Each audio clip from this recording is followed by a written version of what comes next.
All right, it is. People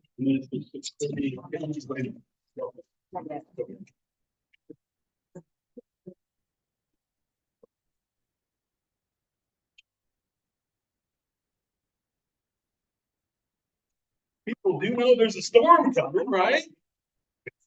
Not gonna get home tonight. I did smell. Oh, don't mind when it take an hour. Let me know when you're ready.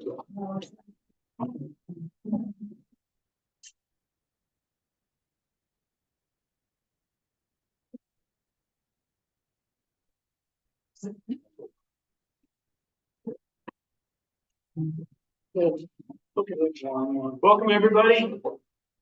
It's 6:30. We're gonna continue with our meeting by going into public session, calling the public meeting to order. A couple of things to mention.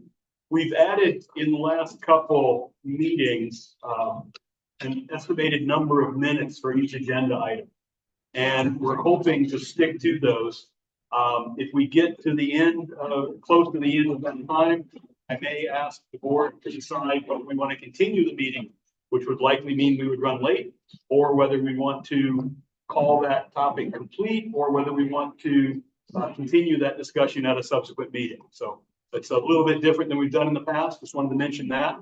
And when we have public comment, we would ask that you please keep it to 3 minutes per person. So with that, moving on, any public comments for items not on the agenda for discussion, not action? Vote. And then Jordan. I need to go out there. Yes, please. Yeah, you need to stand about 4, 5, 6 feet away from the owl. Bo,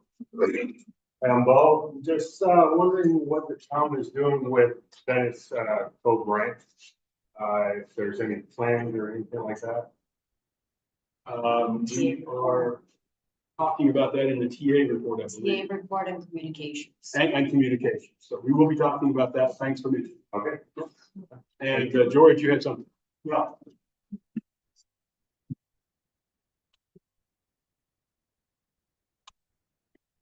Hoping we could get a little clarification around some of the lawsuits that have been brought by, I think, particularly some summer people. Very concerning to those taxpayers and residents. Ultimately, we have to foot the bill for the legal matters that we get embroiled in. And just hoping somewhere in the meeting to get an update on. It's item number 24-037. As I interpreted it, was only partial, the discussion of mediation of one lawsuit, but I wanted to hear about the other lawsuits that are going on, if I may. And we have to restrict any comments under advice of attorney to pretty general and broad comments. So we may not be able to provide what you're looking for, but we have to follow the law. Certainly, I appreciate it. Yeah, thank you. Other comments for items not on the agenda? Okay, moving along. Town reports. Hi, everybody. All right, so under the TA report, the first thing is audit workshop. So the last couple of meetings, there's been the updates on the audits finally being done. We're current, we're up to date, we're not behind anymore, which is great, but it was raised about contacting the current auditors to see if they can do a Zoom meeting or some kind of a meeting with the town to further clarify some of the information in the audit, because the format is different from the way that some members are familiar with due to a different auditor. And so I contacted RHR Smith and Company, who is the auditor who has done the last 3 of our audits. The recommendation that they had was to do a financial statement workshop. And so because they're knee deep in tax season, they recommended that they would be available for that after April 15th. Now, one of the reasons that this was brought up was because of some questions specific to undesignated fund in the audit. I have been able to gather information on that. And so with that information being at hand, at this point, I would recommend that the board hold off for such workshop until after July. because we're getting ready to end another fiscal year. We will begin the audit process for that fiscal year. We could potentially transition with 3 new board members. And so it would make sense, in my opinion, to wait to do that after July 1st, especially with such a heavy load of information that we have on our plate. I'm happy to take any comments from the board about that. Any thoughts, Carol? Well, and I guess that was my primary concern was the undesignated fund balance for the school and the town. And I have a number of questions which I can pass on to you, that you can pass on. That I can do. Whatever. Yeah. Yeah, they're pretty responsive with being able to communicate. It's just that doing Right. dedicated several hours or whatever for us right now is very limited to them. And doing the workshop, after they finish their tax season obligations and after we finish our budget season obligations and have our new team, wherever that might be in here, that would seem to make sense. So. Yeah. That's In what- line okay with that? the board orientation could be a good. Sounds good. The next thing that I have is Bennett's Cove update. So the last meeting, the board directed me to contact Rob Wood from DEP. He is initially going to be coming to the island on April 8th. Then he realized he's committed to an eclipse visual with his family. So he is going to be coming out on April 9th, which is next Tuesday. He's coming in the 2 o'clock boat. Now, the purpose of this visit is to discuss and have some clarifying information about the letter that was provided from DEP by an individual who had come to the island who cannot provide any information about that because they are no longer working with DEP. And so him being the head of that department, he is going to come out. He is going to sit down with the town. The decision that the board needs to make is how they want to conduct that. And there are 3 options that the board has to have it be an open meeting, in which case we would advertise it as an open meeting, to have it be a workshop where it could be an open meeting with closed comments to the public, or to have it be a meeting with just a couple of the board members. So once the board can direct me with how they want to direct that, then we can better make sure that we properly advertise, because if it is going to be a workshop or an open meeting, we need to have that be posted tomorrow. And did Mr. Wood have a preference? Did that come up in your conversations with him? So I had a phone call conversation with him, picking out the date, and then some email communications about trying to find an alternative date. In my phone conversation, he did say that he would like to come out and speak to the town officials and provide clarifying information about what was in the letter. Because he had some comments himself about some of the information, and so he wanted to provide that to the town directly. So for the board, does anyone have a preference of those 3 meeting options? It would be a fully noticed select board meeting or a fully noticed workshop, and I think there's some variability in the rules for such a workshop, or a meeting with no more than 2 select board members and the TA, correct? Those are the 3 options.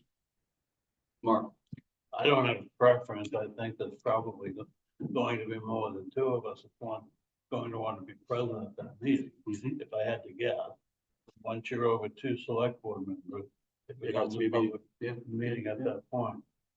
I'm just hoping that Rob can come down and clearly clarify for us what we received, what we read, what it means. Thanks, Mark. David, Carol, David? I think there's enough public interest in this that it ought to be open. Okay. Whether it should be a workshop or an open meeting, I'm not really sure what would be preferable from our standpoint. So I think it would be preferable, whatever form we take, that there be at least the opportunity, if limited opportunity, for public input. Carol? Yeah, and I guess the workshop format that's a little less formal to me would make sense, that we can let, in that case, the public can participate if we let I mean, I think we're asking him to come and provide information. I think a workshop one. Okay with you, Mark? It's fine. I do think some reasonable, controls about how people speak and, speak, when you're recognized to speak is not unreasonable. Yeah. And keep it short and sweet so that we don't wear the individual out unnecessarily. Do we have a departure time for him? Right, that was my question. He's coming on the 2 o'clock boat. That's all. Yeah, so I suspect that it was the 4:45, but so if that's the direction the board wants to take in, we will advertise it as a regular meeting. We Public will workshop. see, public workshop, we will see if this place is available for next Tuesday. So he's coming on the 2 o'clock boat, so I would say probably 3 o'clock. Is that something you want zoomed? Because, Yeah, I would suggest that we start with a visit to Bennett's with him and the public welcome to attend his visit. And then temporarily, we'll continue the workshop here where we can all sit down and talk. That make sense, everybody? Well, and that was a question I had. Was he planning to go to the site? That's my question. I should think so. we didn't talk about the details of what's gonna happen here, other than he was coming to talk to the town officials and elaborate about the letter that was provided. So I would assume it would probably be beneficial for him to go. right, so I think we should respond and have one sort of for the site visit and then coming back here. I agree. I agree, but is there any chance of him coming out on an earlier bill? Because, So I will say that he gave me the date of the 8th. And then he canceled, and the next dates were the 11th, 15th, and 16th. And then when I told him that the board will meet him and I'll be unavailable, he said he would shift his day around for the 9th. So I would be very hesitant to try to get him out here early. I would try to work around his schedule because he did make it very clear that he was working to accommodate that. Okay. So I wouldn't be surprised if he stays as long as we move. Who will pick him up? We'll work that out. All right. Got what you need on that one, Mitchell? Yep.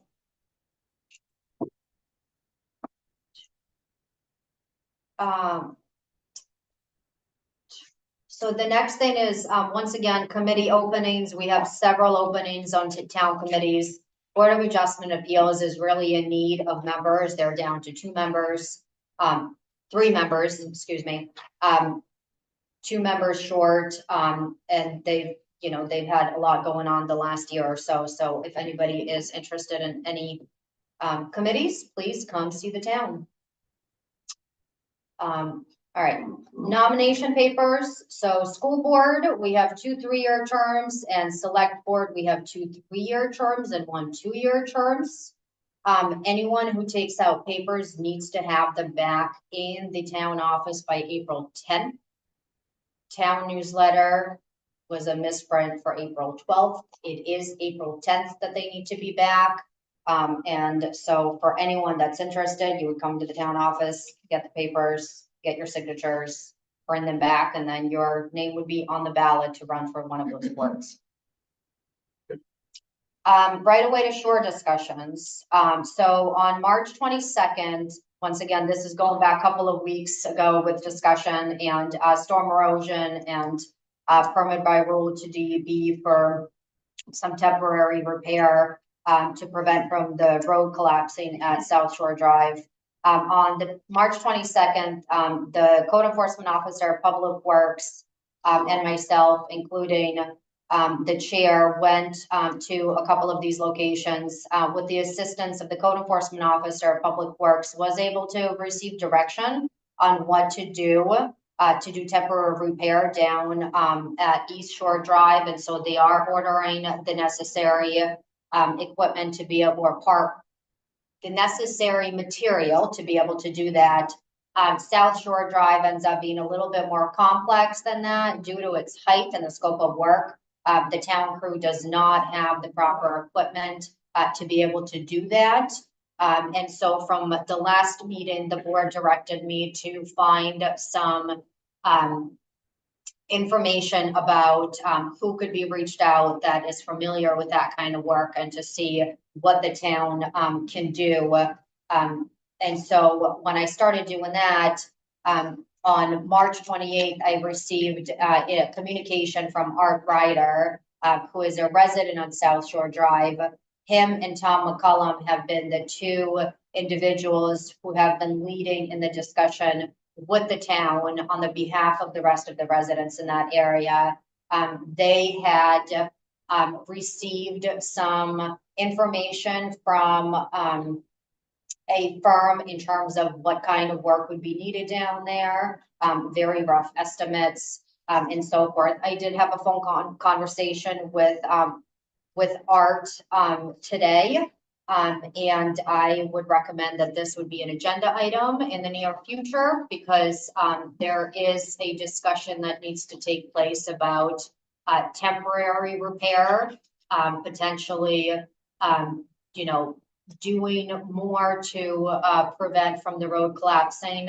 Public Works is ordering more of the similar type of, barricades or whatever you call them that are currently at East Shore and South Shore. And they're gonna line all of South Shore Drive essentially with it, just because there's such a major crack there that it's gonna get put closer to the road, so then cars are prevented from getting that much closer to it. That the residents in that area are aware of the fact that the town has, had very little ability to do a whole lot in the past because it was private property down to, high tide watermark. The issue that we're running into now is that, a lot of that land has disappeared and it's really impacting the town road, which is why the town at this point, is needed to step in and have more of an in-depth conversation with those parties and see, what could be done temporarily and what the long-term solution could possibly be. So. And with FEMA relative to civic infrastructure, have we heard anything back from them yet since the president's announcement? Not for municipal, submissions we have. That's something we should care about. And isn't there also, once the disaster declaration gets determined, isn't there also a mitigation fund that then we could, so there's the repair, but there's also the option to mitigate, sort of redesign to be more. So this is creeping into the next, TA report, which is the 2024 storm and the FEMA relief. So for those that are not aware, on March 20th, President Biden did grant major disaster declaration for the state, triggering the release of federal funds to help individuals and communities to recover from the storms that occurred between the 9th and the 13th. So they've been combined as one major storm. The town did submit, for 13 different locations. East Shore and South Shore Drive were two of those locations. And so as we're receiving any information, we are putting that information on the town website. What we've received to date is a contact information on who will be reaching out to the town to start the communications of what the next steps are going to be with FEMA. So the town is going to have to put a lot of time and effort into really providing more concrete designs and cost estimates for some of this damage for FEMA to then determine whether it could be reimbursed, and then the town would proceed with doing the work, and then that's how the reimbursements would come in. So it's going to be a very lengthy process. In the meantime, the town did receive communication as far as individual and personal property assistance. And there was actually on Friday afternoon, this is leading to one of the communications, but since we're on the topic, on Friday afternoon, I was contacted by a gentleman from FEMA who wanted to come to the island on Monday to do some assessments and talk about the different ways that people could be assisted. Monday morning, I reached out, or no, then he said he was coming on Tuesday. So Tuesday morning, I reached out to him, asking him what time he was arriving. He came yesterday afternoon, came into the office. Bob actually, met and, gave a tour. We will be putting information on the town website, and this is more specific to individual, primarily primary residents, not to say secondary homes shouldn't apply, but it's, what's going to happen is we're going to coordinate a day or two that FEMA representatives are gonna come to the island, most likely at the hall, where those people are gonna be here. So anybody that experienced any type of damages from those storms, if it was a tree falling on your shed and, you know, breaking your window, if it was whatever it was, you could come here during that time and those representatives will help you apply for the relief towards it. And so there's a lot of different moving parts. We haven't really gotten into it with the municipal part, but we are beginning to receive more information. On the individual part, it seems like they've been a little bit ahead of it. Yep, other topics? The only other topic that, it wasn't on the TA report, but, leading into, creeping towards the town budget and the warrant needs to be, finalized. One of the discussions that's tonight is, planning board ordinance changes. There is also, on Wednesday, planning board is going to have, a couple other things that they're gonna start discussing. Planning board is going to, have some hearings. Those hearings have to be very specific in a time frame. We are, trying to stagger those hearings and follow the protocol and procedure, and to have those, fall within the proper time frame. Currently, the date that is in line with everything, is Thursday, April 25th. I believe it is, which happens to be the date that, we had talked about and the board had agreed several weeks ago to have a transfer station workshop.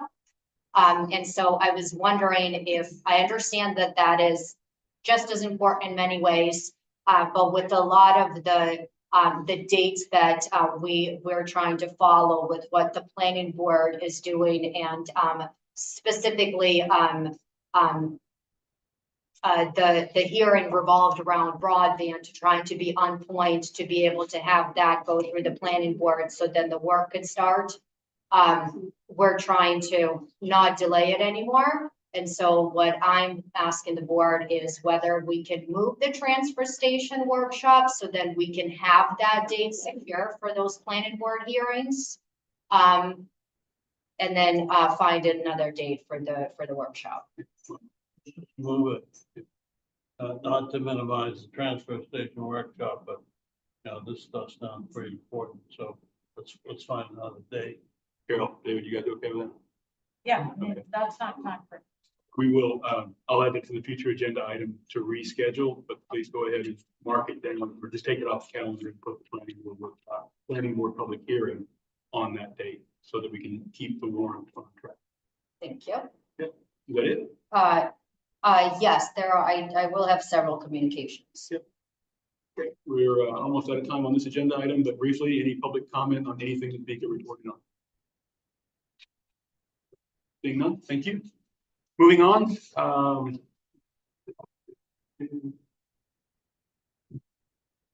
Regular business. 24-035 to discuss the proposed ordinance changes presented by the planning board and take any necessary actions. To update folks, these items were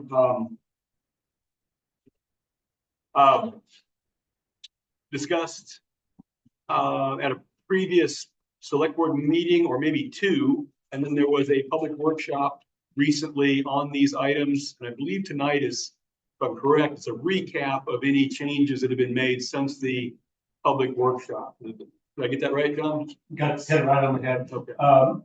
Do you want to take these one at a time, just quickly? And what I'm seeking tonight is guidance as to whether we can send them out to legal and then put them as public hearing for the end on the 25th. Yes, is that right? Yep. Or no, but they're different here. So if you could recap the changes since the last And time, then I'll report them. just list them all and see if the board has any questions. Would that work for the board? Okay, I'll start with the easy ones first. Floodplain management ordinance, or no changes to that. Section 406, which deals with multiplex buildings and condominiums. Basically glued two sections together. The only change I made there was to append in red an explanatory note saying where the sections came from, and the fact that the title change reflects those, the addition of those two items. Other than that, no text can change. Section 407 on ADUs and duplexes, no change. Planning board ordinance, there was a change. Thanks to one of the select board members letting me know that LD 32 specifies that if we want to hold non-in-person electronic media meetings, we have to have a written policy. It has to go to public hearing. It has to be approved, and we don't really have the time to do that. So I'm going back to the original language. We're going back to in-person meetings. If we have another disaster where we need to meet electronically, we will drive off that bridge when we get to it. So that's the only change there.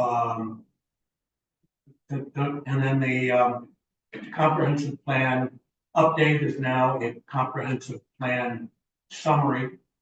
And someone very nicely at the meeting pointed out that we had not, in the comprehensive plan summary, mentioned the fact that the comprehensive plan, in fact, will need to be fully rewritten at some point. I think the person writing the summary probably had a Freudian slip moment and decided that writing a 200-page document, perhaps that could be left off, but in fact, it does need to be in there. So I've written a new paragraph that says that the planning board will initiate the process and take the many steps, or guide the many steps, public hearings, public meetings,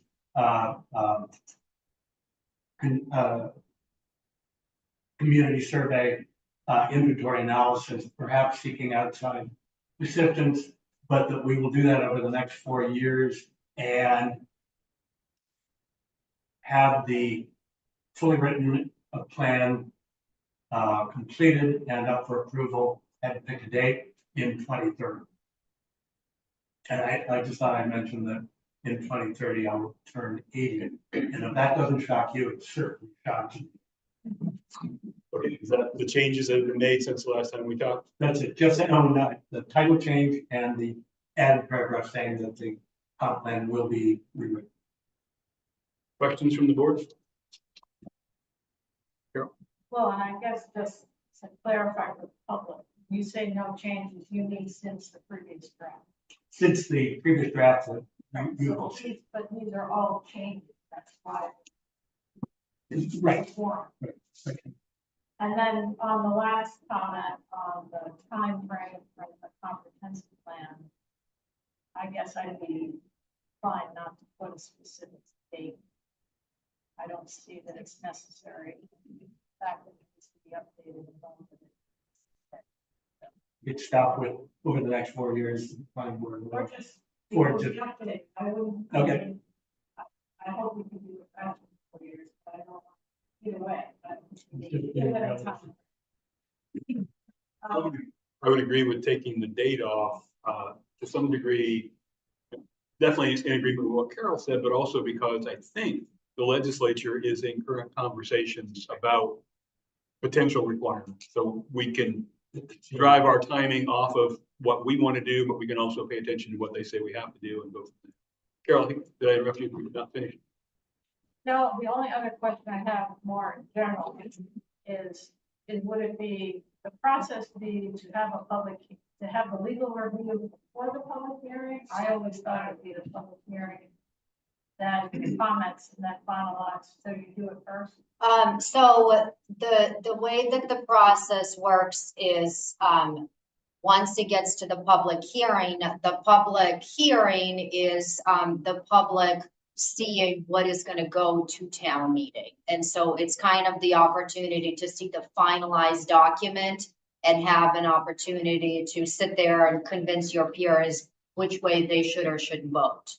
Well, I guess in working with other towns, when we've had public hearings, some cases, they respond to public comment at those hearings and modify the ordinances in that case. So that's all I'm asking is why, you know, to me, the legal seems like it should be the last thing so that we're not. I mean, for these particular ordinances, I don't think you're gonna see a lot of public changes, so it's probably a moot point, but just in terms of process. I would think the public workshop was the opportunity for the public to make comments that would lead to changes, and we've had that.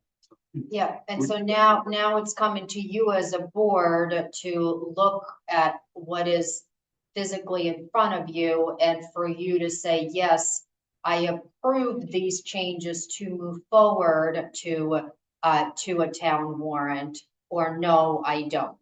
So the legal review. Well, the public, I guess. Normally, the public hearing is the public's, I mean, this. Although we can put it on the warrant, the public hearing is for the public. To provide comments on the proposed ordinance, and in some cases, I mean, I just went through one with Alma where they have like 5 public hearings. So it might, there might be changes after the public hearing in this particular case. I wouldn't expect a lot. I just want to be sure that we do the legal review on the right side so that we don't, I mean, maybe to do it ahead of time is fine, and if there are changes, we can re-review. I guess that's. I'll double- If I could add something, again, I think part of this process to do a workshop, to hold meetings for 18 months on these and discuss them and properly agenda and all that. There's been lots of opportunity for input. But that said, once they go to legal and they come back, if at public hearing, there's a ton of pushback or serious questions about them, they, I think it can be pulled from, or not placed on the warrant. That would be at the discretion.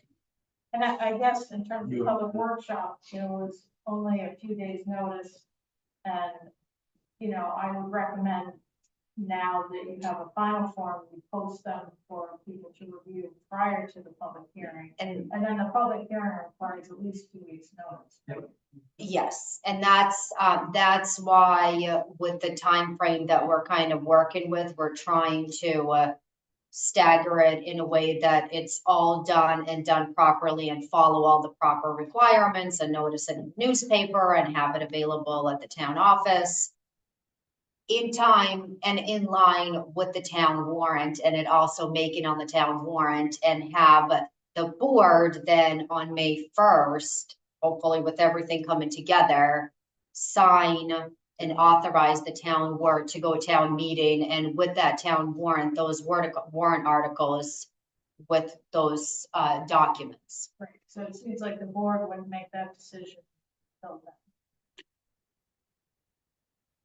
Not tonight, but until the public hearing occurs and. So on May The 1st, board decide tonight is simply, with what we've seen, is the board okay with this moving forward to legal review and then to public hearing? And I would entertain a motion from the board accordingly. Sure. I'd make a motion that these documents, the draft ordinances and the comprehensive plan summary, and with the comments that we provided tonight, move forward for public hearing. So I didn't hear the end of that. Move forward. for a public hearing and we will review. And it's a single public hearing. Yes. Is there a second? Second by Mark. Discussion? All in favor? Unanimous. All right, any public comment on this agenda item? not about that, but real quick, we did the TA report, but then we missed all the other ones. I just want to make sure that nobody has any questions about anything else. Okay, they were all in the packet though, correct? Yeah. Yeah. Okay, so briefly, One more thing. please, go ahead. Let's have a minute. Yeah. Just that we have, the planning board has a number of changes to the zoning ordinance in the hamper being worked on. They're more complex, likely to require a lot more public input. Most preferably, they'll be handled at a special town meeting, and we will hold, believe wisely, distinct and separate public hearings so we can get appropriate input, probably going to legal review and probably a hearing after. So just, we're aware of the need for public input on this. Sounds good. So we voted on that, so there's no public comment, and circling back to, final part of the TA report, et cetera, committee reports and all. Did anybody have any questions on any of the other reports that were in? Carol? Just on the shellfish, I thought we had to file, we got a letter that we have to file a report. Don't we have to file a report? There were two, items left off of our annual report, and communication went to the PA and the Shellfish Committee and the clerk about 4 days ago, something like that. So But we're, okay, we're on track on getting it finished up. Yeah, it's an annual report. It's a summary of right, I activity. just remember we had a letter that. All right, moving on to the next business item, 24-036 to authorize the town administrator to expend up to $6,500 from reserve account 9016 bar grants to cover the cost of transportation of the new concrete planks for the Stone Wharf barge ramp. Carol. I'd like to make a motion for the town administrator to expend $6,500 from the reserve account 1916 for barge ramps to cover the cost of the transportation of the planks for the Stone Wharf barge ramp. Is there a second? Second by David. Discussion? Mark? So these are basically the same planks that are up there. We got the ones that are up there free when we first started the town. You know, so this is just to get them too big. We'll have to store them likely in the town garage yard somewhere. And then at some point, we're going to have to decide how they're going to get installed and. Yeah. I think Coastal Waters has done quite a bit of work on that. There's a potential plan to bring them all down on one tractor trailer truck to cut down on transportation costs and then offload them at the garage. I think they're a slightly different design, they're a slightly improved design. There's a linkage that allows them to be more easily set, if I'm not mistaken. But basically, yeah, this is transportation costs, and I believe we had grant money to cover the concrete strips themselves. Concrete planks the town did receive for free Yeah. through the work that Coastal Waters did. Yeah. This is just to get them to Yeah. you. Turns out it's expensive to carry concrete. More discussion from the board? If not, all in favor? Unanimous. Public comment on concrete strips? Okay. Thanks to Coastal Waters and help from the boatyard on all of that information. Moving on to item number 24-037, update on mediation in the land use cases involving the McKees, Drews, and the Gallagher's. So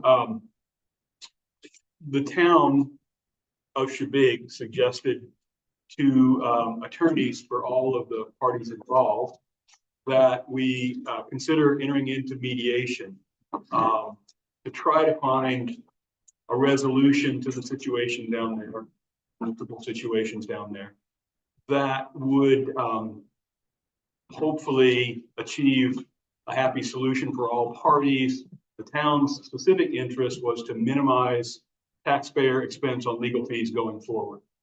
And in the magnitude of just rough numbers, continuing all the way through legal proceedings as they currently exist might cost up to $50,000.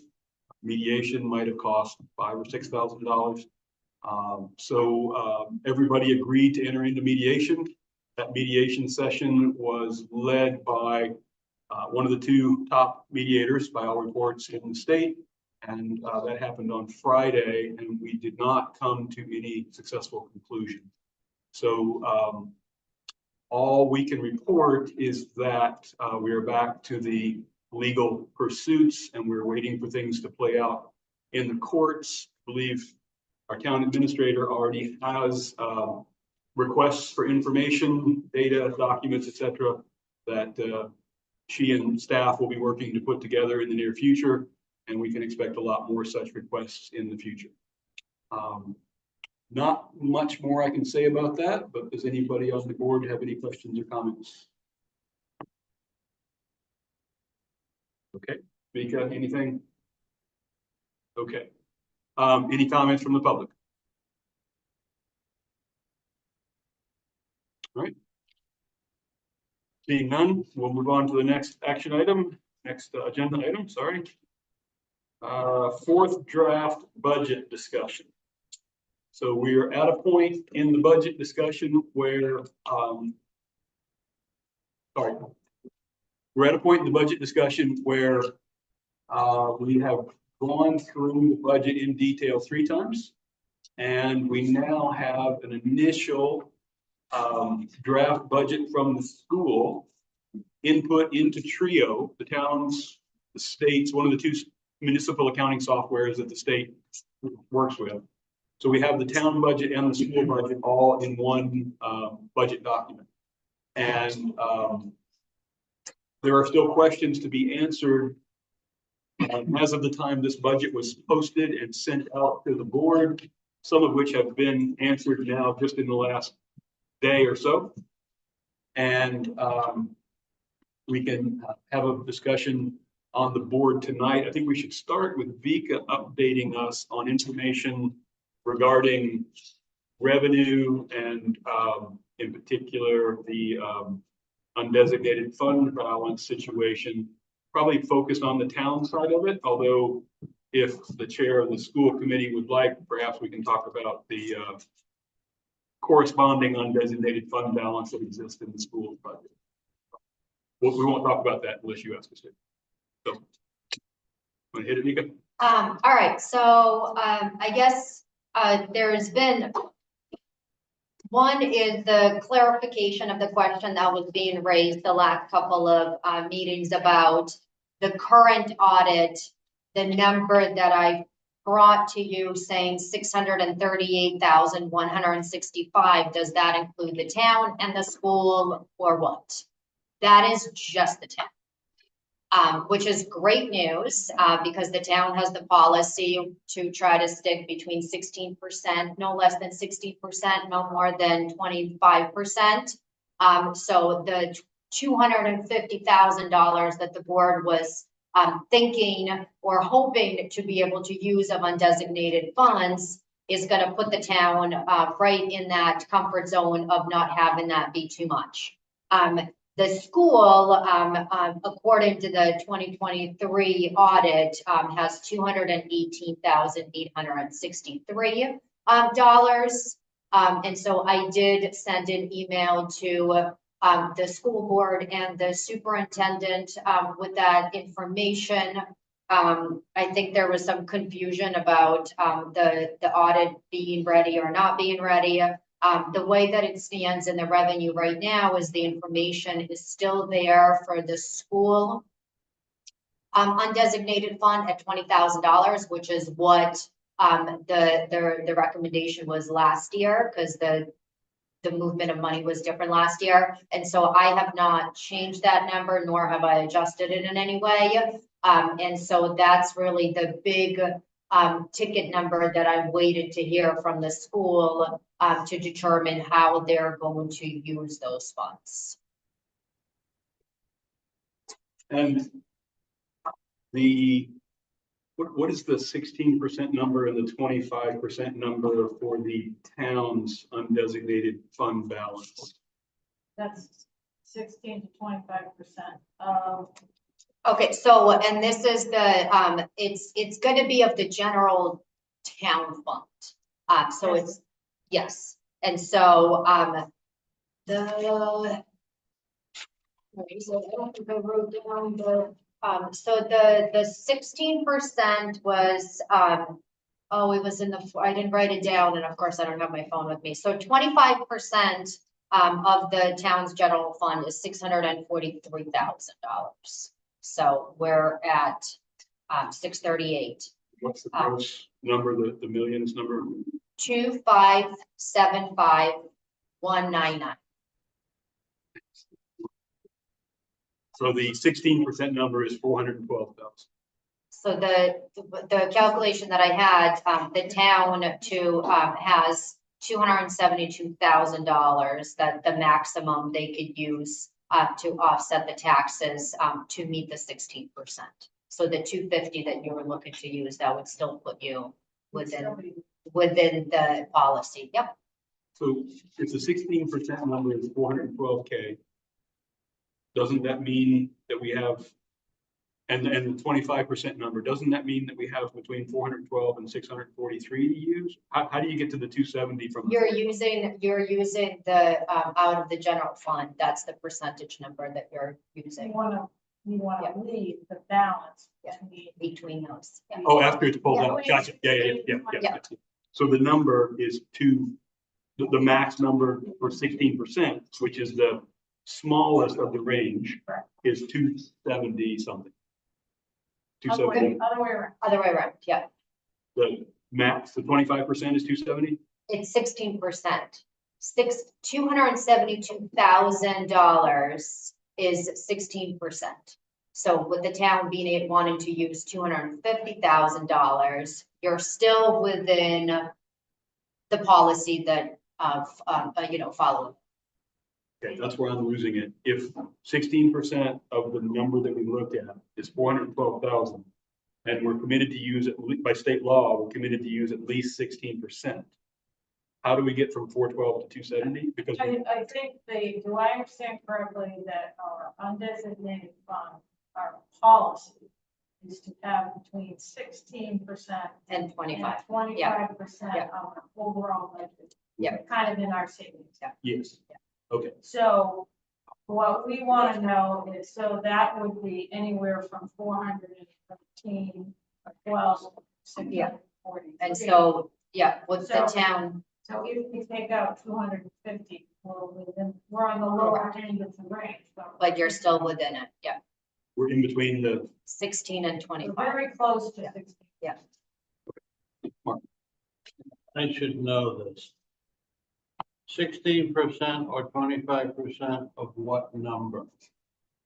Of the town general fund, Operation. Yeah. Our overall- so according to, Capital.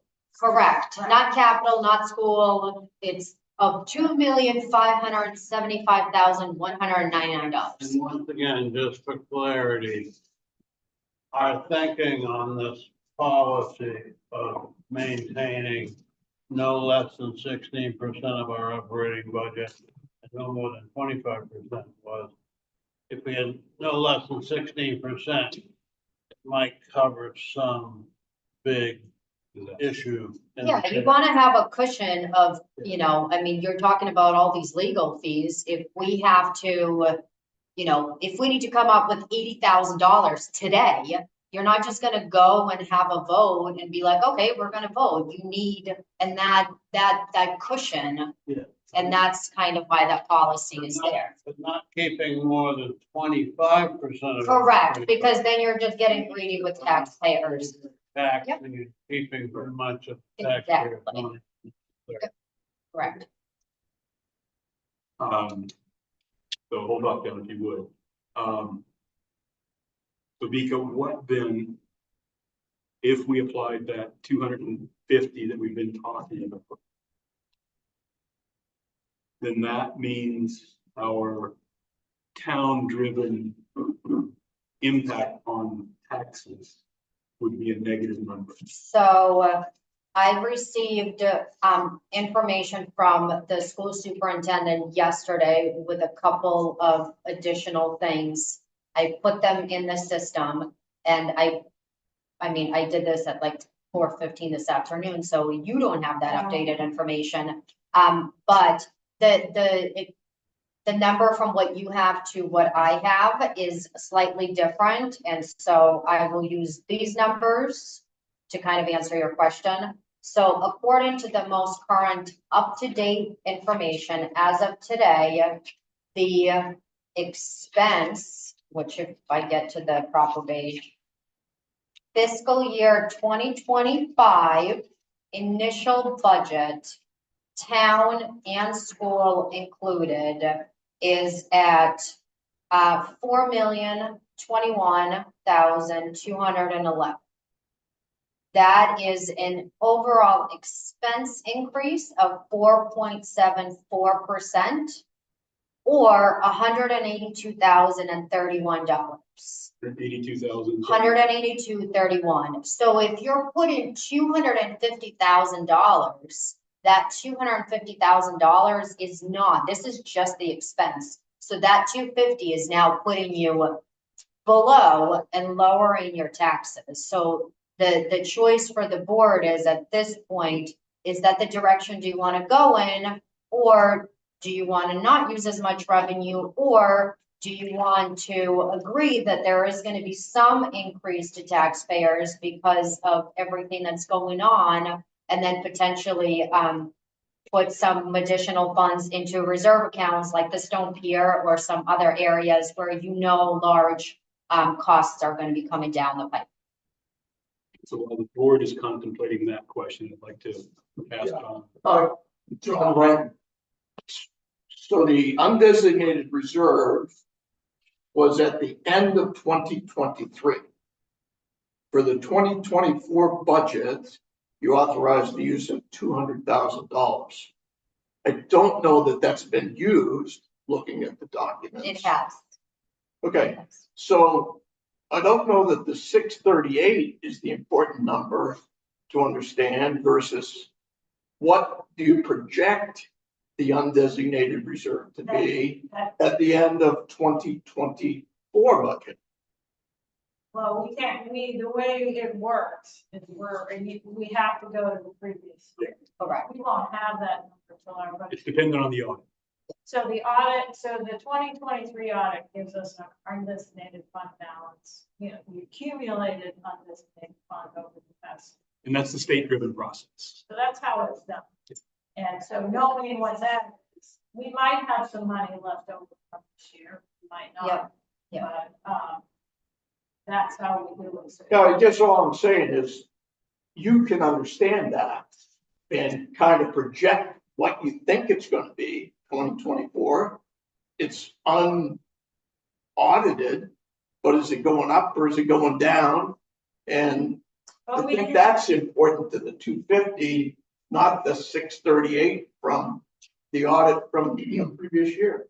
I guess I would disagree, and I guess I want to explain that 600 and something, 43,000, is not just from the previous year. In other words, there's an undesignated. No, I understand.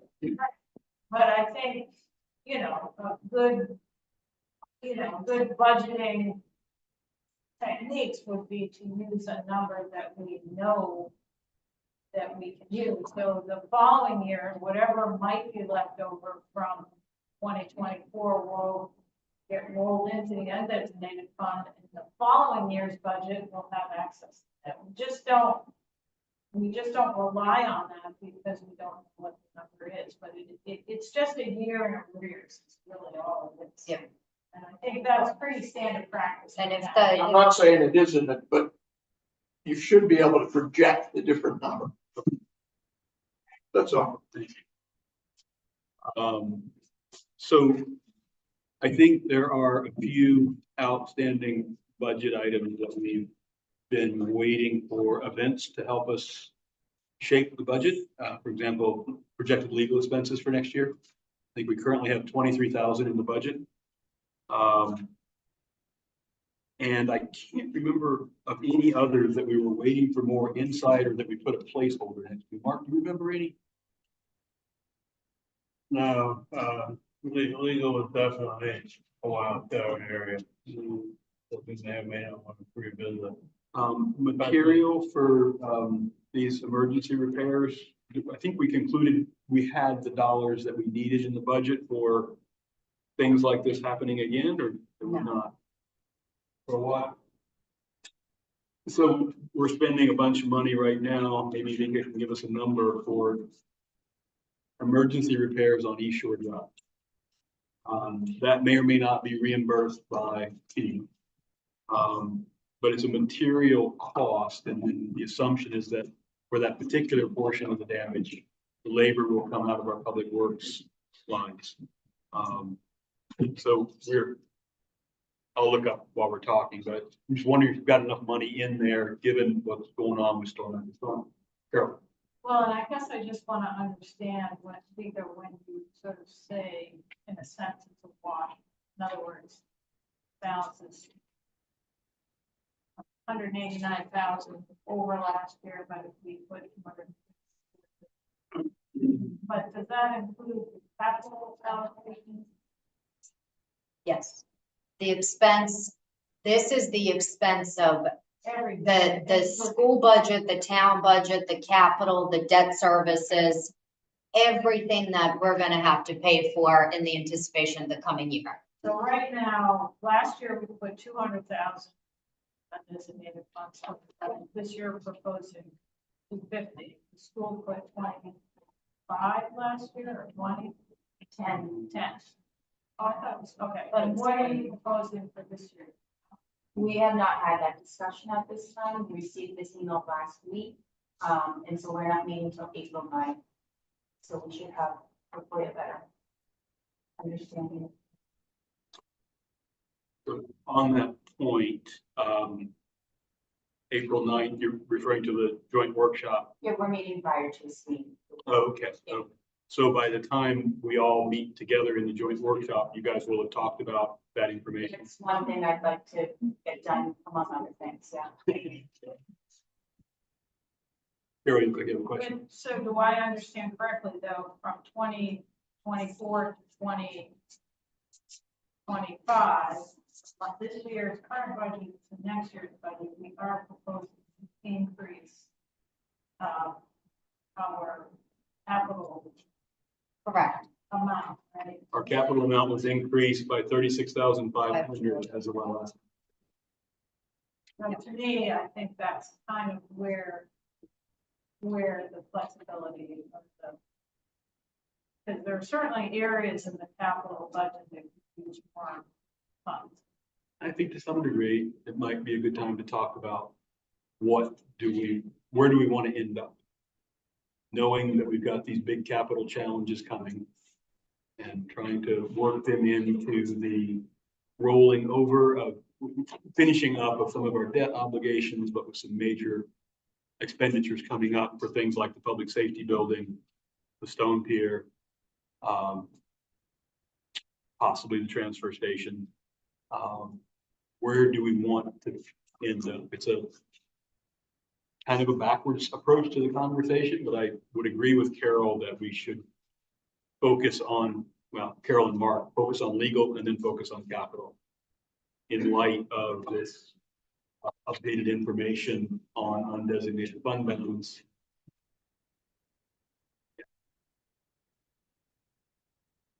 And again, you mentioned the number for the school, the gross number for the school. Isn't there a different recommendation for schools versus towns?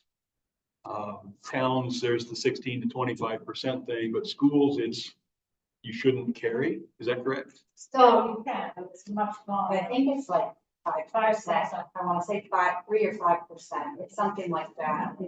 The recommendation that I was provided was that it is not a common practice for the school department to carry a heavy cushion of undesignated. So there is a very small number. I don't know if that's for that's the school. So I think with the school, the decision they're gonna have to make is, and in the past, they've put some to offset the taxes and they put some to put in reserves. And so the school will have to make that decision of where that money is gonna go into. And where is the school budget?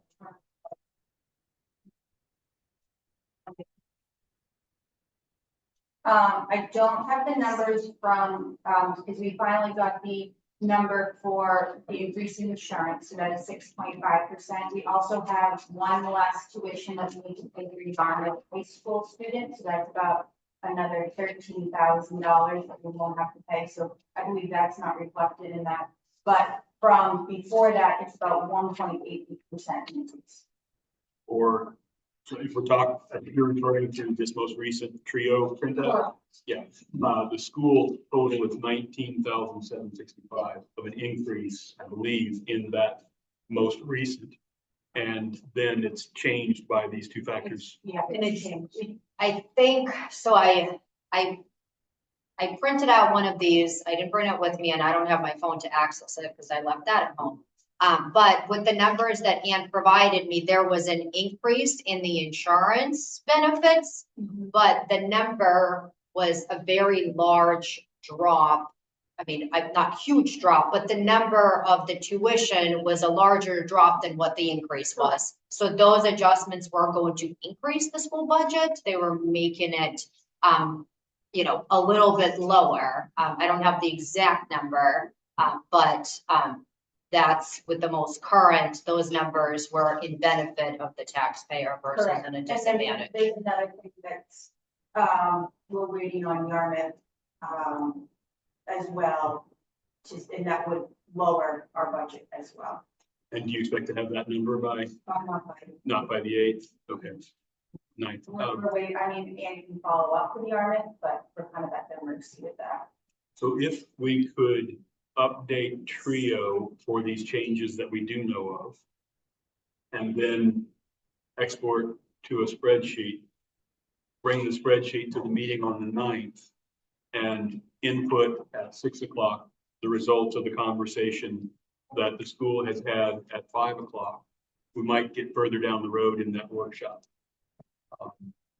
So I that would be one I way. can give you that information tomorrow because the numbers that the school gave me, they're already in the document that I did. Yeah. So we would have that for the meeting on the 9th. And I think that sets us up for a pretty good conversation.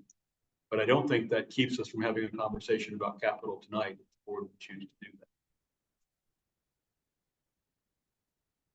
Or does the board want to wait? And this is our 4th review. We have one more opportunity, or is this our last opportunity to tweak So, in major ways? According to the schedule, the way that it was, you know, the way that the board kind of agreed to stagger things, this is the last meeting that the board has on the current schedule to discuss the town budget.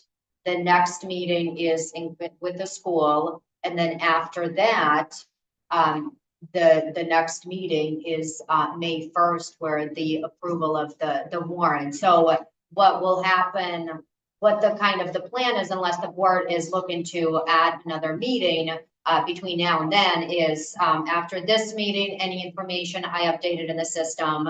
And then I bring those updates to Tuesday's discussion with both of the boards. And then if any additional updates are needed, I do those updates. And then I provide the warrant. And then I take the warrant, I send it to the attorney gets that back to me on the 24th or 25th. And then I have that into you, in front of you, hopefully for final approval on May 1st. Is the revenue in the budget that was in the packet, the Trio output that was in the packet, is the revenue fully updated there, or have you had other updates since then? The revenue was updated. I've had some other updates, so the number is a little bit larger than what you have. Could you give us that? So the initial request versus current budget dollar figure that was on page 37 of the March 29th version shows a revenue increase of 269,770. And what is the new revenue increase as of the? It's 263,855. I was wrong. It's not more. It's a couple dollars less than what you have, because I received the information about the anticipated school aid that is to be received from the state. So So that was a question on page 38. I don't see, is that, oh, that's on page 38. So so on page, the school aid is something that goes under the whole town one, and that is going to be, on page 37, Department 378. Yep. And what is it now? So the number that Ann provided me with is 67,428 for anticipated fiscal year 25. And so that shows up, Page 36, line 378. 37, 378. what's the number again? The dollar value? Yeah. 67,428. So that lessens the impact on taxpayers by that amount No, it's- compared to no. 43. It's less than what Vega had. It's less than what I Less had, than yeah. had. Oh, we had a yes, we had a 2025 initial, I'm sorry, yes.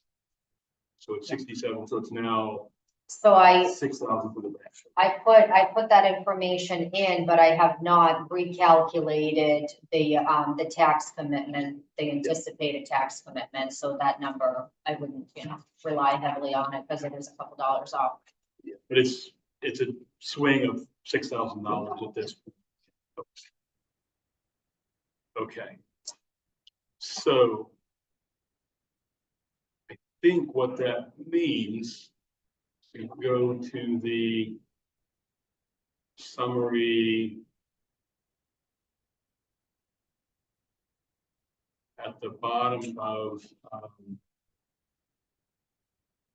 expenses, at the bottom of page 35,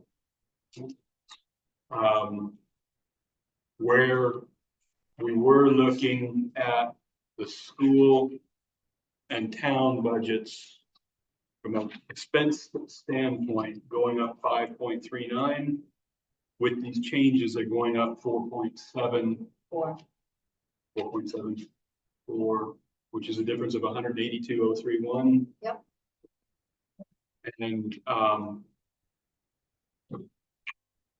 with the current plan of using 250,000 of the possible 271 of undesignated fund balance, that means we are offsetting that 182 by just under 70,000. But we wanted to keep it flat, and please, you guys have done this longer. Well, you two have done it longer than I have, for sure. If we increased capital expenditures by 7, we'd be at a 0% increase.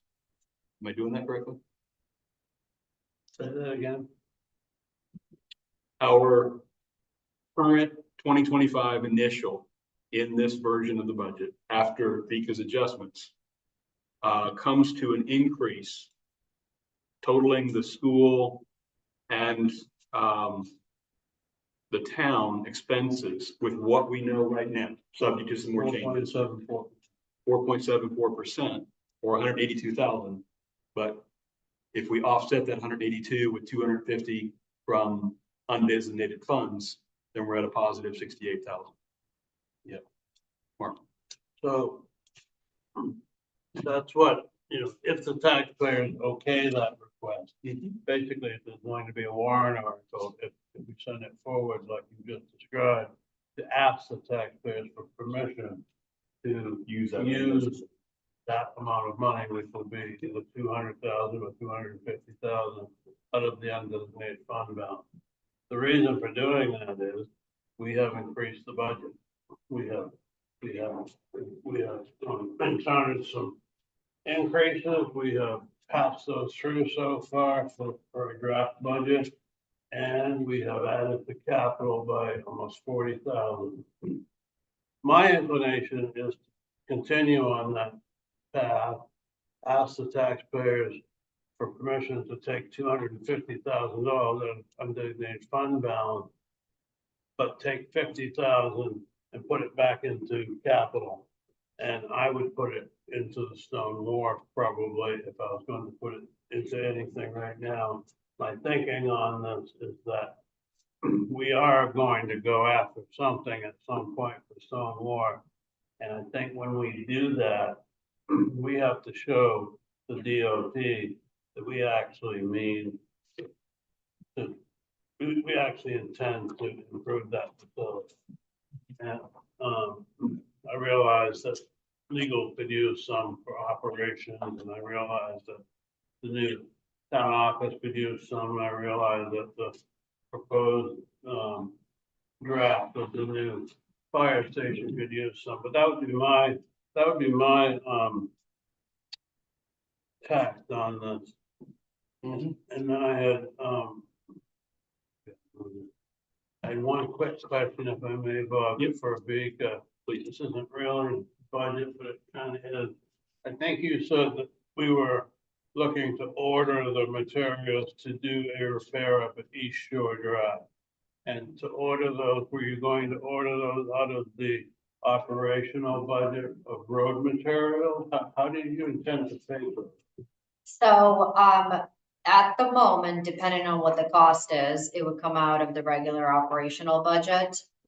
What I'm still waiting on is, to determine what is left in the coastal access fund because of the Soul Road repair. We still are holding the check because they haven't finalized that work. The initial check that we were asked to pay was significantly lower. Well, not significantly, but it was like $5,000 to $8,000 less.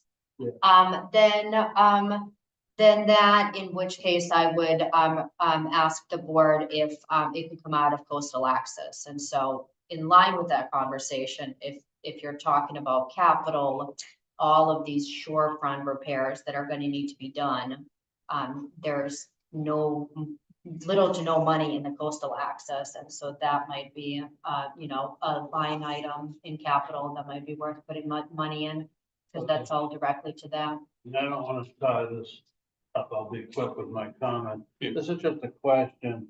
I realize that you and I have not made a formal recommendation of a, possible parking improvement area down at the, Indian Point area. I think we're getting closer to doing that. Here's my point. In that fund right now, there's $58,000. Yep. And I'm just wondering if we want to even entertain for this town meeting to draw any amount of money out of that for some of these repairs, for any of this work. I'm just asking a question.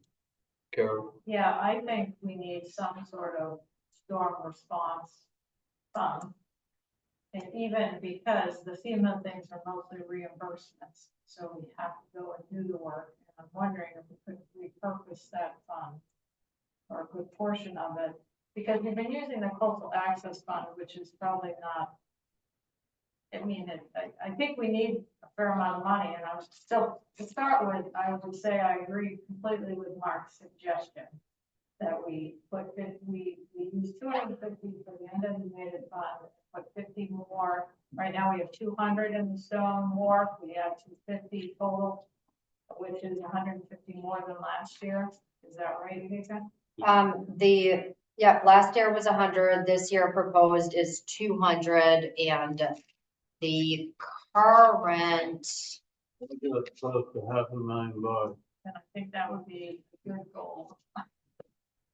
And then I think we could, in the meantime, I think we need some kind of fund that's general enough that we can access it for these storm repairs and, not knowing how frequently they might occur. And so we could potentially, I don't know how much you need for your project, so to speak, out of that, but, Material alone, rough guess, 10,000. That doesn't include labor. That's just a yardage estimate of the Bob and Mark napkin calculation of how many yards of material we need. It's subject to the landowner's conversation about how the town uses the town right of way in a way that works for her. And that conversation's ongoing. We're waiting to hear back from them now as to when they can meet. So, if I may go off, Please. I think my suggestion was that we might want to consider asking the town meeting to, rename, repurpose that account. Whether we ask them to also use, $18,000 out of there for parking. Yeah. But we may want to consider I agree. those two things, that's what I'm suggesting. That money's just been sitting there, and I don't think it's great to just have it sitting there without any type of direction when we have other needs. I agree. Well, and it is, in fact, the money that we need to spend there is in fact storm response from a storm a while ago. Other comments, so that would, if we did that, if we go with 280, I'm sorry, if we go with 250, and then we add 50 to Stone Wharf, then we're gonna be at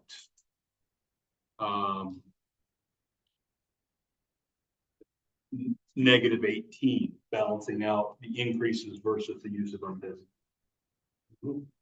And we still have more information to come from the school.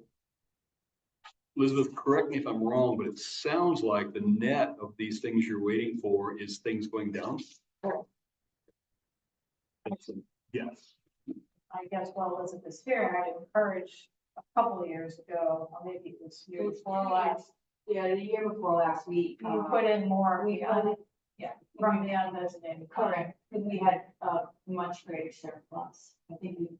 Right, but I would think maybe, so what I have in here, maybe it's not right, but it says 25. I misspoke. Okay, Yes. so, but maybe bumping that up to 50 contribution this year. Maybe not 100, but 50 would help. We did over on, Couple two years ago. years Yep. ago, because we had quite a bit of surplus. Yeah, I think you did like 100 towards undesignated and then some towards a reserve or something like that. Yeah, Does the school have reserve accounts? Yeah, they're tied in with, Yeah, very they're in with your numbers, and they all are in pretty good shape. Does the So I- school have reserves that they need to increase strategically? At this time, I think they're very healthy, but I would have to convene with the rest of the board. So, yes. That being the case, are there other capital accounts or the legal account that we should look at tonight, or have we finished the discussion for tonight? Carol? I guess my philosophy on the legal account would be to leave it the way it is. If we end up in a jam, then we have a special town meeting to appropriate money specifically for legal, so the town is clearly aware that that's happening. Above board. I don't really like the idea of just increasing the budget. We have contingency to bump that up a little bit this year, Yeah. so I think that covers that. I would agree. David? And the possibility of legal expenses, are even covered by our insurance team, I know what. Believe her answer was no. In this case, yes, or in these cases, our insurance does not cover these situations. That was the opinion, I believe, of Natalie. legal, yeah, that was the Temp's legal opinion that was provided. Can I ask two clarifying questions? So one is the back and forth conversation of Stone Pier. Is it a consensus that you're adding an additional $50,000 into the Stone Pier? Yes. Okay. And then the other question that I have is, with the discussion about renaming or potentially going to town meeting. If that's the discussion you want to move in, do you have a suggested name and a description? So then I can make those proper adjustments when I'm doing the town warrant, so you could see those changes. I don't have to sit in here. Okay, fine. I mean, I kind of agree with Mark's thinking, and I think it's gonna be general enough that we're not, that we don't. But also that it's kind of moving those funds, and it's still in the same. Municipal storm damage. Storm response funds. Yeah, that's works for me. And then we can come up with a description. It's fine with me for now. I can, so going off of what I did last year is you either provided me with some of these, or I kind of put them in and then you either yay or nay them, and that's what. So you're okay if I find a description and then you'll look at it, and then if you have changes, okay. Yep. We just need to remember, if we're asking the town meeting to consider allowing us to change an existing reserve account, we need to be specific with that language that we're asking. We're asking them also to either transfer or reuse, repurpose that. We have to be very specific about what we're doing it for, what it is. So what we did last year, which to my understanding was the first time, instead of just put in the reserve accounts that our money is going into, I put the entire graph of every reserve account with the description and the dollar amount. So the town warrant could be seen as a whole, the entire reserve that exists. And so if that's kind of what the board is thinking, my plan was to do the same thing. Because also each reserve account technically has a description. And that's, You can use the money for, yep, and that means you can't just take money out of the storm north account yep. and use it to fix comes down. And that's anytime I read you the descriptions, that's exactly where I'm getting it from. Okay. Other conversations from the board? Relative to budget, I have one other topic I wanted to bring up. I think we mentioned in a budget conversation earlier in the year, the concept of a more illuminating description in the warrant of the budget items. We typically have a paragraph that describes them. I know after the last year's meeting, which I was not at, there were a lot of questions, I think more about the school budget than the town budget. Yes, we plan to have descriptions this year under each of our items, which they have not had in the past. In addition, we plan to have a community slideshow presentation that we did not have last year Yeah. due to the year previously not being attended by anyone, but we're bringing that back for this year. I can't tell you what the date is off the top of my head but it will be in middle to late May that we'll have that. So with that being said, are the descriptions that we've used on the town warrant expenses in the past sufficient, or do they need to be further illuminated? I think the school articles are dictated by the Department of Education and they're kind of obscure, so I think that's really where the explanation is needed. I think the town side is pretty straightforward. Okay. Yeah, the town just puts went up by certain percentage dollar value, or if it's a drastic, it's as a result of X, Y, and Z. And then the other thing that was mentioned at some point in time was in what ways could we better distribute the information? I think we've in the past put the warrant up on the town website. It's up on the town website. Yeah, so the town, we have under treasurer, there is a budget section, and all of the audits and the budget process is on there. So as we have these, we're putting them up on there. And so what we recently did is we linked it to the front page. So then that way it's there, but people don't know where it is. And so it's readily available. Yep. Above the fold. Okay, does that sound to the board like sufficient ways of getting the information out? What I'm thinking of is people walking into town meeting, picking up the warrant, having never seen it before. In what ways can we help people be more aware of the budget and have an opportunity to review it up front? Mark? And So you're talking about the actual town meeting warrant that they're going to be asked to vote on. Is that what you're asking about? yes, and any preliminary information that would help folks understand it once that warrant comes along. But yes. Well, I don't know. I'm not a big computer guy myself. I can get on there, but I can't surf around like you guys can. I don't know if people go on and look at budget. I don't know if they listen to the budget meetings. I don't know. Before town meeting, Do you literally staple or post a physical copy of the entire warrant anywhere, like at the store, outside, or anything like that? You do? We're required, and that's why we have a time frame that we're required to have the town warrant be signed and adopted, because we're legally required to post it.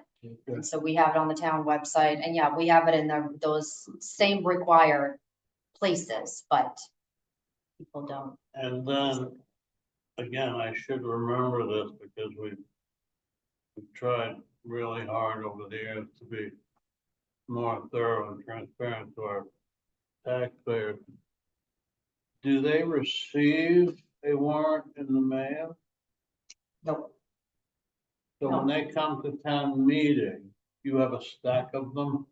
That is the process that has happened the last couple of years. For a couple of years, since I worked in the building, we did have the annual town report, which would have all kinds of information from other nonprofits and things like that. We haven't And it has had, warrant in. we haven't had that the last several years, because the whole purpose behind that was to have the town warrant in it. And so the expense of printing a bunch of nonprofits, summaries without the town expenses or the town warrant has prevented from us doing that. But that's something that we can, I think we can probably get it to print. So then, I mean, it does come in usually within like a week or several days before the town meeting. So you wouldn't necessarily have it in advance. If the town approves the town warrant May 1st, then we technically have a whole month to try to distribute that. We can send out text alerts, things like that. We can't send it to every person. That's really going to increase the cost of doing that, because a postcard, if we send out a postcard, it's about $180, I believe, in postage to cover to every mailbox. So you're looking at something with multiple pages. That's something. I'm not sure if this is really my thinking or my opinion, or whether this might be a possible reality in the future as far as the actual proposed budget that the taxpayer is going to be voting on moving forward in the future. I'm kind of hoping that our formation of our budget committee, working with the select board, may come up with a way to hold a annual public presentation of where you end up with your proposed budget for the upcoming vote, so that you can present and show them why you got there, how you got there, what has happened the year before, something like that. John had his hand up a while ago, and then David and Carol. Yeah, I just think it would be helpful for the taxpayer if we knew that when you go into town budget, that the expenses are up however much, their revenues changed by a certain amount, and here's the overall targeted tax increase. It's 2%, it's 5% before you start voting on 200,000 here or 300,000 there. So, David and Carol. Yeah, I think what we really need is publicity.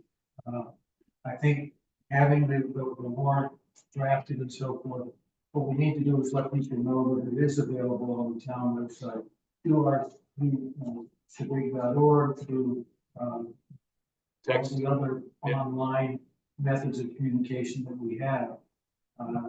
Putting it in their hands, we've tried that, and it is very expensive. I think really the onus should be on the citizens to look it up, but we've got to give them the opportunity and the means of doing so. Yeah, if we had copies available for people to pick up and take home at the office, maybe at the store, maybe at the post office, things like that. We can talk about those things. I think Vika can talk. Good point, David. Carol. Yeah, I think though, to John's point, prior to town meeting, we should, personally, I think we should do a public presentation on the budget.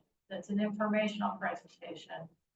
maybe in concert with the school committee. Because I think that's our job. And I think we can provide that information. I think the second thing to do, and personally, I would do this as a mailing, summarize exactly the points that John mentioned. And our reasoning, when I'm talking on one or two, one piece of paper, one side or both sides, here's where it's at. And I think that should be done. That's what I would be happy to help with that. I think, to do a presentation on the budget forces us to kind of synthesize what, why did we have a 2% increase and a 5% increase? And I think that gives people an opportunity to ask questions before town meeting, because what's happened, particularly to the school committee, is, people are asking those kind of questions at town meeting, and that's not the best place for that. So I would recommend that we have a public budget presentation, kind of working back on the finalization of the warrant articles. Probably late May sometime. And then we also have a mail that goes out to remind people when town meeting is, because unlike most towns, we don't have a town report. I think the finance committee might suggest a future process, but I also think that just doing it only online is not adequate. I think we should mail it out. Just a one-page thing. One page thing would be great. So, David, Building on that, I think that's a great idea. What appeals to me is the idea of being able to look at one or two pages and get an overview of everything. And if that could be a part of the warrant article itself, a summary of the warrant article, I think that would go a long way to educating the public as to what exactly. before a summary that exists right before we start voting on budget item 1, budget item 2, budget item 3. Exactly. I think it would be better as a separate page, because it's sort of our interpretive Mhm. description, which I don't think belongs in warrant. I think it could be, provided as. I support that comment. Thank you. Okay, am I correct in understanding that where the budget sits right now, are we looking at a tax increase? You're not, well, so if right now where you are, you're not looking at with the 250 recommendation, you're not looking at an increase, because the $180,000 increase, you're looking at the revenue of the 250 undesignated is gonna help wash that out. And then with whatever school if the school is gonna recommend anything for undesignated fund, then yes, you're gonna be going at a decrease. I think we're already at a decrease of 18 or so, plus the effect of the things you listed, less the effect of bad things that might come out of these open questions, plus whatever the school chooses to do with undesignated funds. So the way that the budget sits right now is at 4,021,000 to 11. You just added 50,000 to it. So you're, before the 50,000, the budget was at an increase of $182,031 from last year. That's not taken into the consideration the 250. So let's say your increase in this year's budget from last year is at 182,000. You take that 250, now you're at a lower budget than you were last year.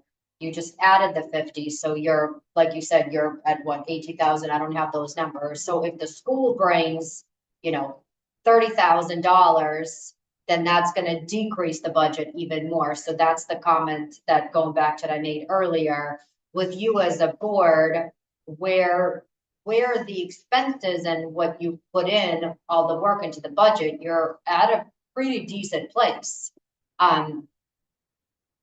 Do you want to end up at a place where you're at a flat, below, or within the understanding that these are a lot of expenses, they're anticipated expenses, it is expected that you're going to have a slight increase So, you know, where do you want to end up ultimately?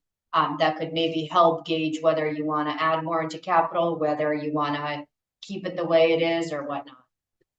And with that comment, I would ask the board for any closing comments, but we're a few minutes past the time we had set aside for budget discussion tonight. Mark? For now, I'm fine with the way we've ended this discussion as far as what we're proposing to do with ask the taxpayers for a budget to pass or not at town meeting. Just a couple more questions. The tax assessor will not attach the final property value to the town of Shebig until later on, way after town meeting, correct?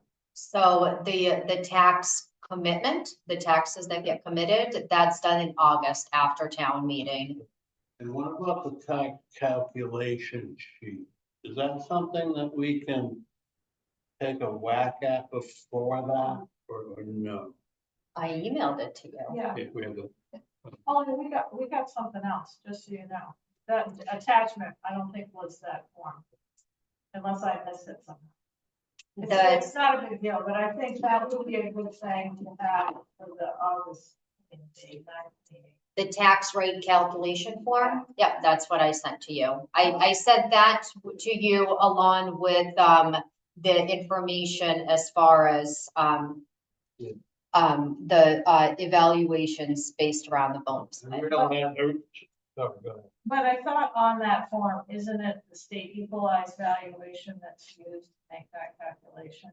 So there are several things on that. There is a section of it that, when I pull up this document in Trio, that is automatically autofilled based on whatever the assessor does in the world of assessing in Trio. And then the information that I input is the information based off of the current anticipated tax numbers. And then, it kind of self-calculates. The one thing that I do slightly adjust is what the anticipated mill rate would be, and with those numbers get adjusted because with the overlay, we don't want it to be too heavy, and so Jackie had taught me to kind of stay within a certain amount, and so the information that I sent you, and this was, of course, prior to any of these numbers.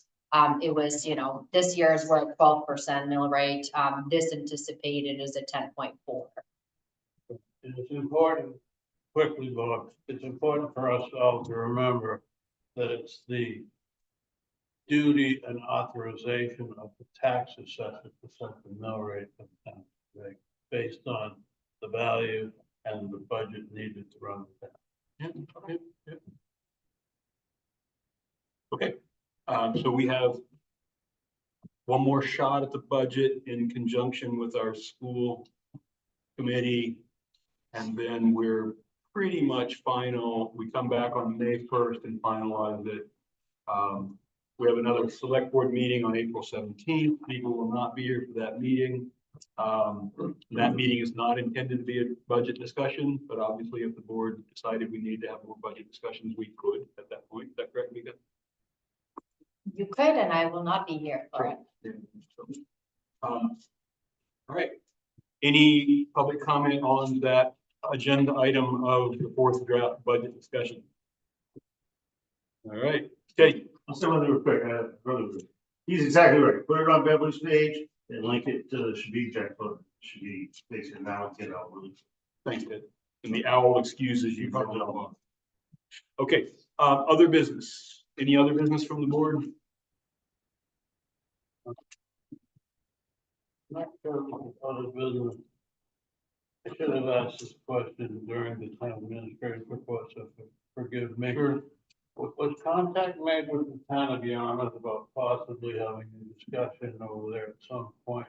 Because more about the status of that structure. It was, I did email him. I have not heard back from him. I emailed him later than I wanted to, but it has been done since the last meeting, but I have not heard back.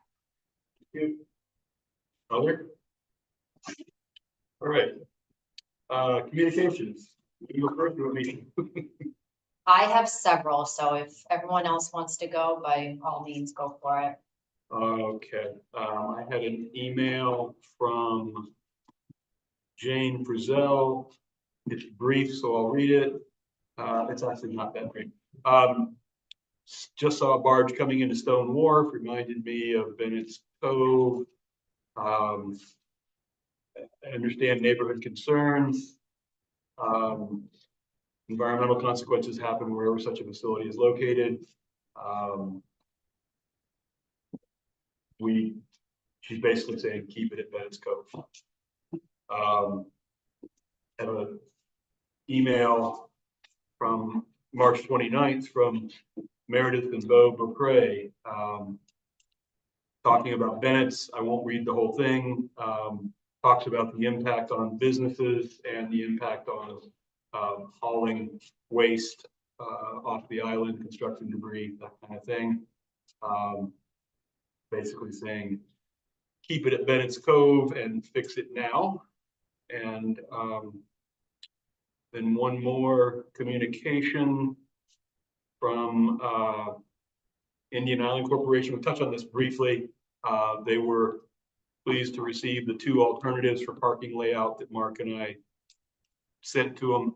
And they're working to get a meeting together with the IIC representative and the abutters in that proposed parking area. And everybody knows that clock's ticking, spring's coming. People are going to start walking down that road. And then lastly, an email from Ben Duplessis at Fine Lines Construction. Long enough, I'm not going to read the whole thing. It talks about the impact on businesses and should be taxpayers of throttling transportation at Bennett's and asking to fix it now. And I replied to all of those came to me. I replied to each one of them and said, we're working on it as fast as we can, working with state officials to learn what our options are, but that we can't just go down there and fix things without first having a conversation. And that is all. Nick already touched on the FEMA visit, so I don't need to touch on that. So that's all I have.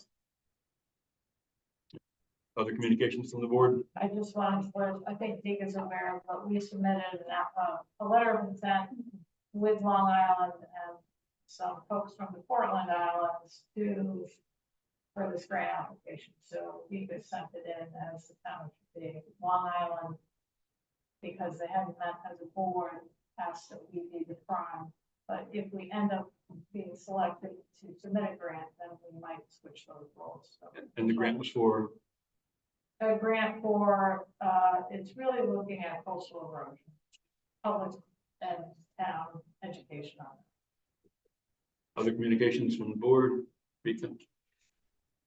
Yeah, so I have several communications. So since you touched base on Bennett's Cove, I have there was an email or a scan that we received, a fax that we received from Scott Dugas with, it's a short scan conveying the frustration of the lack of use down at Bennett's and consideration of making upgrades down there. There was another one received from Don Bucksbaum saying, I heard that Lionel plant is no longer used in Bennett's Cove. This leaves Stone Wharf. I think it's imperative for the beach at Bennett's to be restored. That's where recycling containers land as well as concrete trucks. It's not practical for all activity to be at the Stone Pier. And I've received communication from Lionel plant, and then it was followed up with a phone call saying that I'm sure you're aware Bennett's Cove ramp has become unstable as a result of the recent storms with record high tides. It's imperative the progress of ramp improvements continue ASAP. I believe, that, residents, oh, hold on, I believe you had informed, me of residents with DEP is permitting this necessity. I'm wondering if you could tell me of who you're communicating with DEP, and then, I received a phone call from him, and I told him that we're gonna be meeting, with, DEP to get clarification on the letter, and that, the town is not touching anything down at Bennett's Cove at this point until we have a better idea. And in reference to that, I had, a couple individuals that came into the office, with similar complaints. When I was on the phone with, Lionel Plant, I received a phone call from CMP, very concerned because they were told that, barging was not happening. And this was right after the storm, and they had a vehicle that needed to be barged to the island that had a pole that needed to be replaced to restore power down, at Carter's Point. That they wanted to know what the town was gonna do about it. And so my response was, we're meeting with DEP. The town can't do anything until there's more of a direction of what could be done.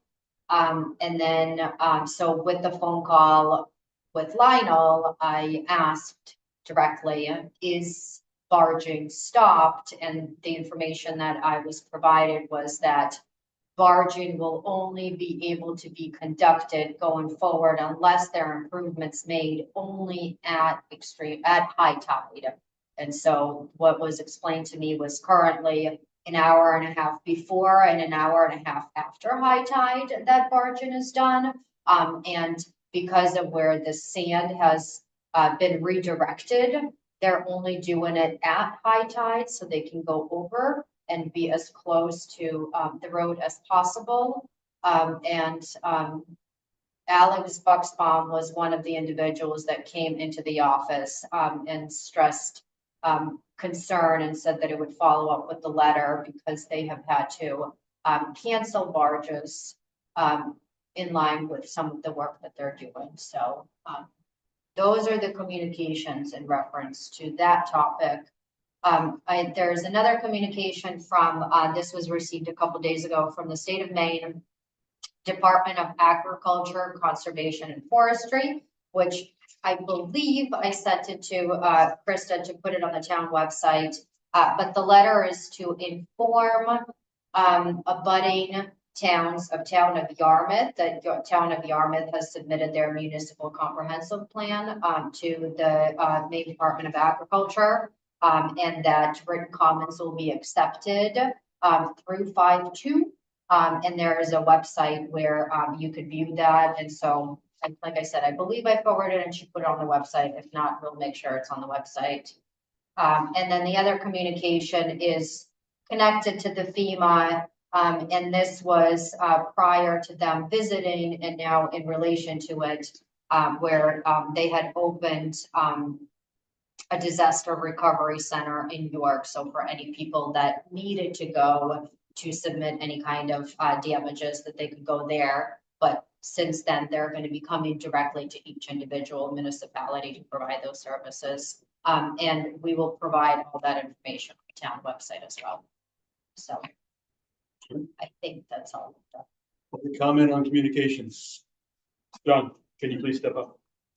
I was gonna suggest that if you're gonna get, you're gonna get cement planks for the barge landing, why not get 2 sets, get one for Bennett's and one for Stone Wharf, simply just to save money, because it sounds like that's what you need. So. Sorry, I missed that earlier meeting. Jackie, can you step up, please? Oh, sorry. That's okay. When you speak briefly about, what your goals are in meeting with the DEP on Tuesday? Sure. Thank you. Our goals are to learn what the DEP's position is on what we can and cannot do at Benny Scope. Does that sound accurate to you, Vika? Board, does that sound accurate to you guys? Mark? Yeah, and I'd like to hear the interpretation of the letter that Yes, we thank you. received as well, as how that applies to that. Carol? My other goal, as evidenced by the letters that we have read, is to get the DEP to understand how this has become a critical accident point. For barging, not saying I necessarily support barging for this area, I just think it's let them know that, sort of immediately stopping the barging has a significant impact on climate. So that, I think we need to say with some of the information so I don't have a sense that they understand that, how important it is for us to get moved back and forth with the island and what our options are. So that's one of my tools, which I just want you to understand that doesn't mean I'm supporting stalling barge ramp and it's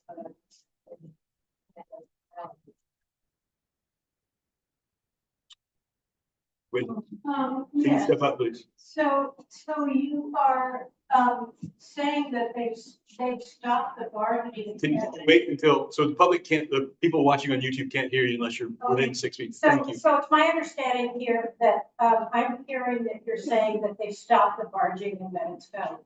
No, no, they have not.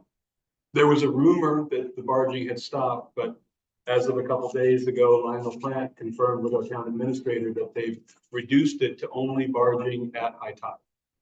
And why is that? Say it real deep and Right. soft. Right, and it also, it's my understanding, there was a truck that was, stuck there. And that the scarring, the tracks are still there. I mean, it's very deep. Anyway, and, okay, I won't go on because I know that the DEP will be here, or Rob Wood will be here to discuss this, but obviously there are serious environmental impacts. on that, so. Thank you. Thank you. All right. Jackie, I believe, the selectmen, had a site visit at Bennett's Cove, the Friday after the last meeting. that was not a selectman meeting. No, I didn't, I called it a site visit. Well, it wasn't the selectman, it was a selectman, maybe two. You and me. It's David and Bob with Vika and the town road crew. And we were looking at an area that a citizen had requested us to excavate.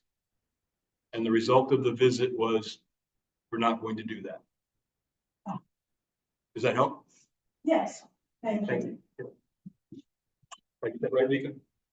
Yeah, the only point I would make is that we had, the code enforcement officer had come to the island and we were bringing her to East Shore Drive and South Shore Drive. And while we had her, this individual had just come to the town office asking these questions, and knowing the sensitivity of that area, utilizing her time, we went straight down there, and showed the exact precise locations. And at that point, the decision was recommended that nothing was going to be touched and there wasn't any, they weren't going to do anything.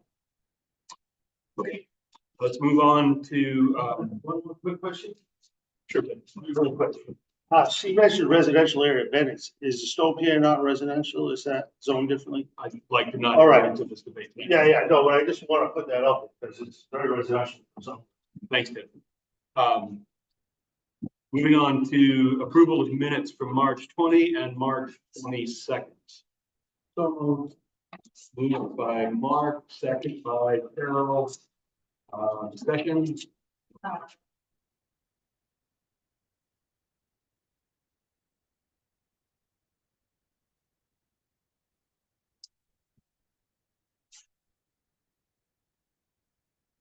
Well, it's a little thing, GP cog on page.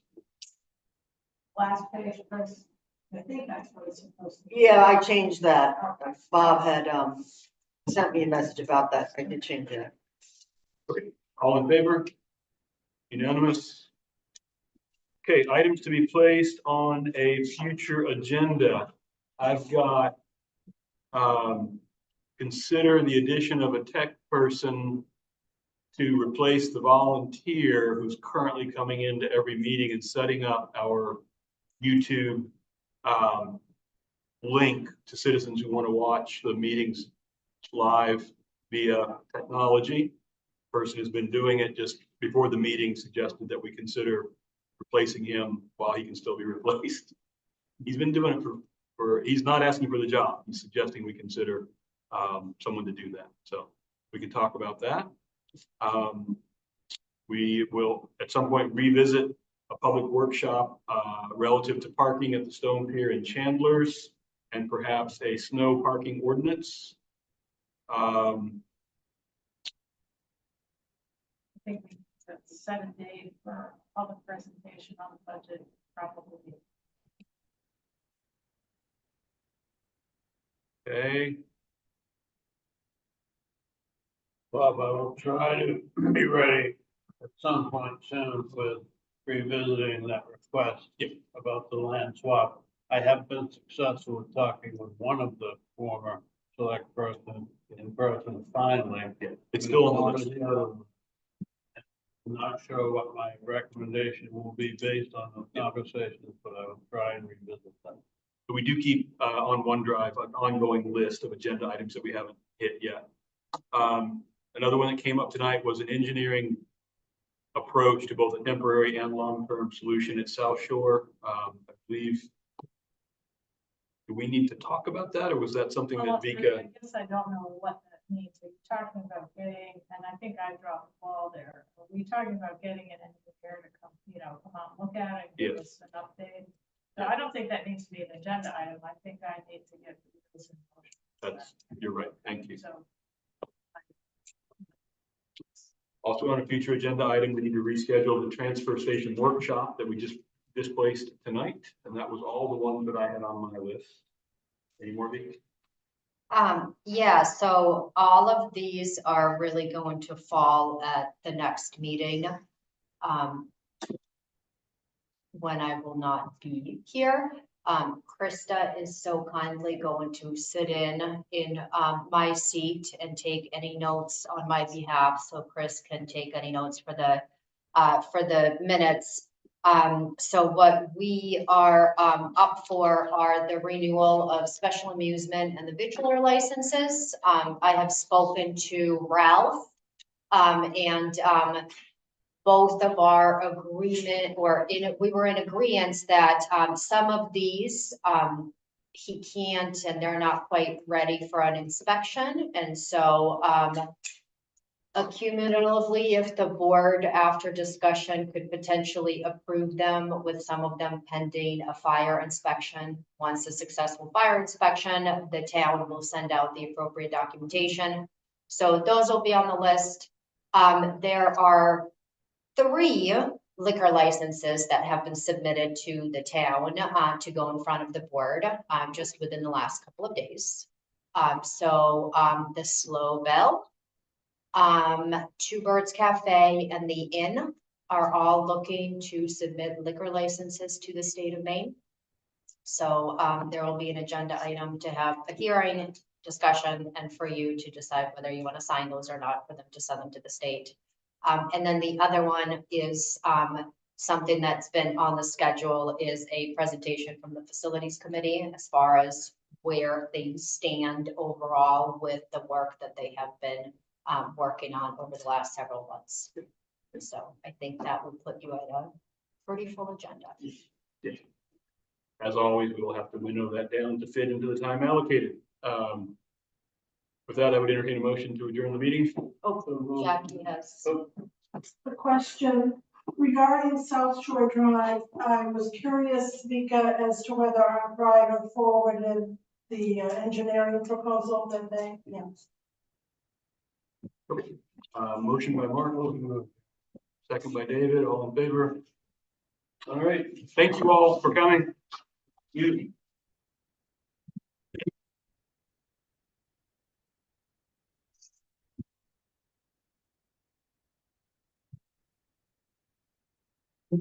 The two of us at times, so.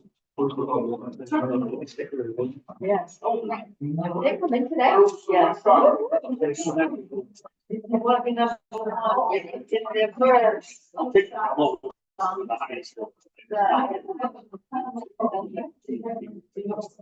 That's fine, I still need to keep the paper from him. No, He fills out your piece of paper, and then once that piece of paper is in the office, then we send things out.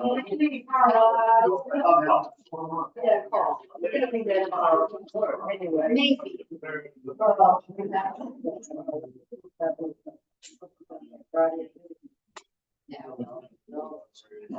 They're not coming to the town office tomorrow, that's not a good reason to go out with engineering.